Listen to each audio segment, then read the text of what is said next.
Your concern is human rights. Mine is human lives.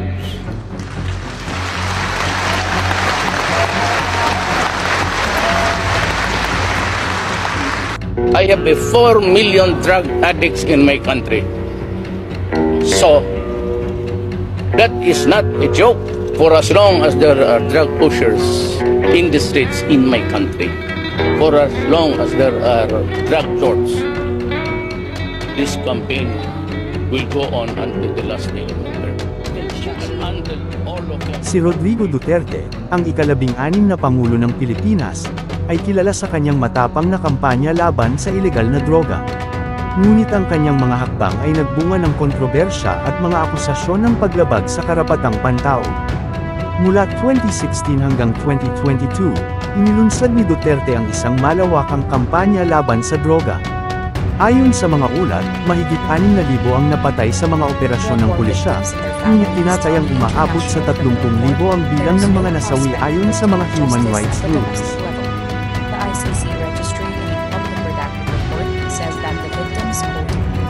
Noong 2018, nagsimula ang preliminary examination ng ICC sa mga alegasyon ng crimes against humanity laban kay Duterte. Bagamat umatras ang Pilipinas sa Rome Statute noong 2019, ipinagpatuloy ng ICC ang kanilang investigasyon sa mga krimen na nangyari bago ang pag-alis ng bansa. Noong ika-11 ng Marso taong 2025, inaresto si Duterte pagdating niya sa Manila mula Hong Kong, batay sa isang warrant of arrest na inilabas ng ICC dahil sa mga akusasyon ng crimes against humanity, kabilang ang murder, torture, at rape. Ang pag-aresto kay Duterte ay nagdulot ng iba't ibang reaksyon. Ang kanyang mga taga-suporta ay nagprotesta laban sa kanyang pagkaka-aresto, habang ang mga human rights groups ay tinanggap ito bilang isang mahalagang hakbang tungo sa hustisya. Si Duterte ay humarap sa ICC sa pamamagitan ng video link para sa kanyang initial appearance. Nakatakda ang pre-trial hearing sa ika-23 ng Setyembre upang talakayin kung sapat ang ebidensya para sa isang ganap na paglilitis. Mr. President, sinasabi ng kampo ni PRRD na unlawful arrest daw itong ginawang pag-aresto sa kanya.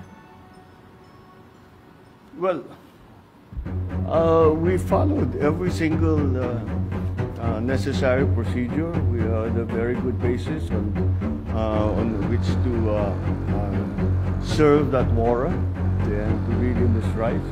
We followed all the legal procedures that are necessary. So I'm confident that if in further examination, you will find that it is proper and correct. Ang pag-aresto kay Duterte ay nagdulot ng tensyon sa pagitan ng mga pamilyang Marcos at Duterte, na parehong may malalim na impluwensya sa politika ng Pilipinas. Ang hakbang na ito ay maaaring magdulot ng pagbabago sa dinamika ng kapangyarihan sa bansa.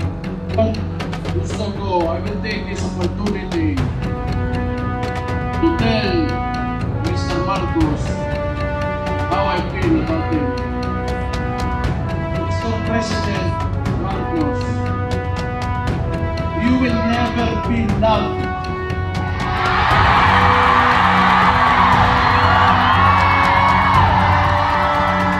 Especially to us, who are falling up, Rodrigo Duterte said, you will never be loved.